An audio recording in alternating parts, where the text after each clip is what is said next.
సంక్రాంతి పండుగ అంటే ఆంధ్రాలో ఫేమస్. మరి ఈ పండుగ షాపింగ్ కి SR shopping mall famous. Especially flashbacks Appanna character అయితే చాలా బాగుంది. Appanna character is the backbone, చాలా బ్యాక్ బోన్ స్టోరీకి. అప్పన్న క్యారెక్టర్ బ్యాక్ బోన్ చాలా బాగా రాసుకున్నారు ఫ్లాష్ బ్యాక్. రిమైనింగ్ అంతా okay, but Appanna flashback మాత్రం మీరు ఎక్స్పెక్ట్ చేయరు.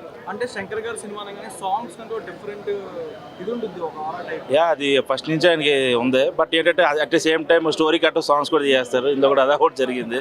సాంగ్ కట్ చేస్తారు. అంటే యాక్షన్ ఎక్కువ ఉందా, రొమాన్స్ ఎక్కువ ఉందా? అసలు రొమాన్స్ ఏ ఉండదు, మొత్తం పొలిటికల్ డ్రామా సినిమా. ఫస్ట్ హాఫ్ ఏదో రన్ టైం ఉండాలి తప్ప ఫ్లాష్ పెట్టుకుని సినిమా మెయిన్ అంటే పొలిటికల్ డ్రామా. మీకు ప్రీ ఇంటర్వల్ నుంచి మొత్తం పొలిటికల్ ఉంటుంది. మొత్తం పొలిటికల్ ఫైట్ సీక్వెన్స్ అంటే ఫైట్ సీక్వెన్స్ అంటే మేజర్గా ఏమి ఉండవు. Action sequence over the top ఏ ఉండవు. ఫైట్లో వచ్చి వెళ్ళిపోతూ ఉంటాయి. క్లైమాక్స్ ఫైట్ అంటే ఎలివేషన్ కోసం ఫైట్స్ ఉండవు అనమాట. నార్మల్గా స్టోరీ ప్రకారమే ఫైట్స్ ఉంటాయి.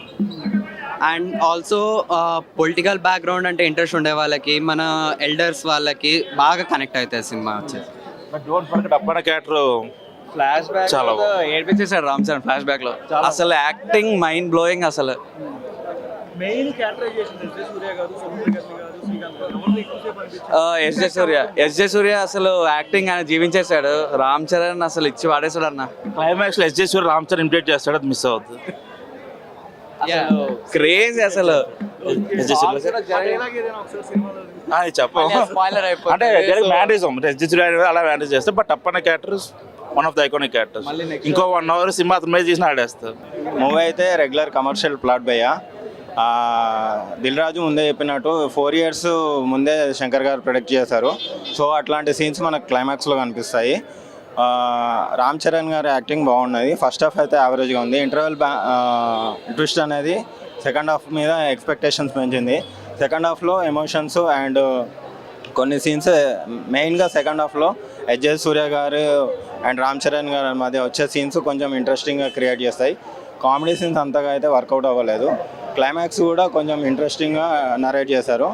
ఓవరాల్గా అయితే రెగ్యులర్ కమర్షియల్ ప్లాట్ మూవీ. కాకపోతే రామ్ చరణ్ గారు బేస్ ఏదైతే ఉందో మెయిన్గా ప్లస్ పాయింట్ వచ్చేసి రామ్ చరణ్ గారి యాక్టింగ్ బాగుంది అండ్ అంజలి గారి యాక్టింగ్ కూడా బాగుంది. మళ్ళీ మోర్ ఓవర్ ఏంటంటే సెకండ్ హాఫ్ ఇచ్చే సీను చాలా హైప్గా వస్తుంది. ఇంటర్వెల్ ట్విస్ట్ ఏదైతే ఉందో అది సెకండ్ హాఫ్ మీద పిచ్చి హైప్ ఇస్తుంది. సెకండ్ హాఫ్ కూడా అదే స్క్రీన్ ప్లే తోటి వెళ్ళిందో.